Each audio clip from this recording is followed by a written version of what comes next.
Welcome back to the transfer show. Let's focus on Liverpool now, the biggest spenders so far in the summer window.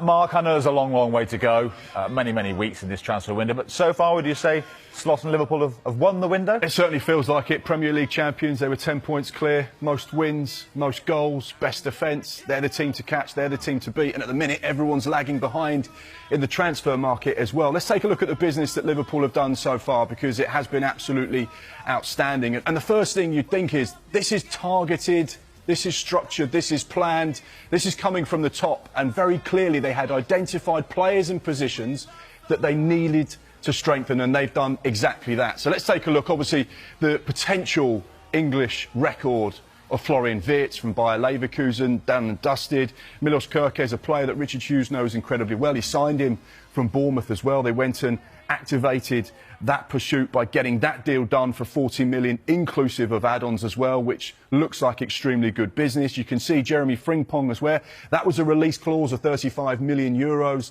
That got done and dusted. And then Mamardashvili was actually signed last summer, but he went back out on loan, and now he's re-linking up with the squad as well. And then a couple of little pieces of business down the bottom there as well. Freddie Woodman joining this week on a free after his deal from Preston North End was sorted. So I think the key thing you see here really is a complete rejuvenation of Liverpool's goalkeeping department.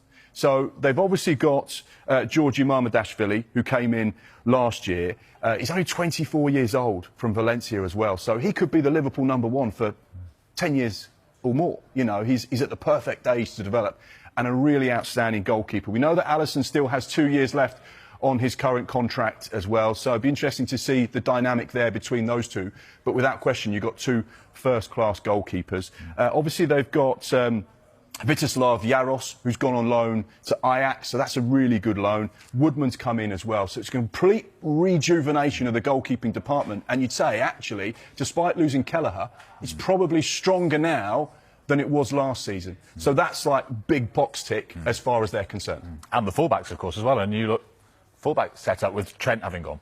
Yeah, so this is, again, another exciting part. Let's take a look at what the potential back four could be for Liverpool next season, because you look at it straight away. Conor Bradley, hugely exciting fullback. He's really developing into a top-class player. I know that Arne Slot and the hierarchy at Liverpool very fond of him.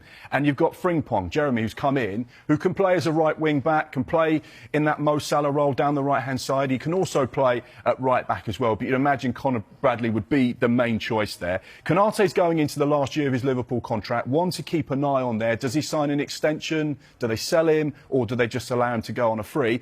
That's where the Marc Guéhi talks are coming. Now, our information here is that Sky Sports News Liverpool very much in the market for a centre-back. They like Marc Guéhi. He goes into the last year of his Crystal Palace contract. However, the price at the moment, we don't know what Steve Parish is saying, this is what I want. However, it needs to come down for Liverpool to be at the table.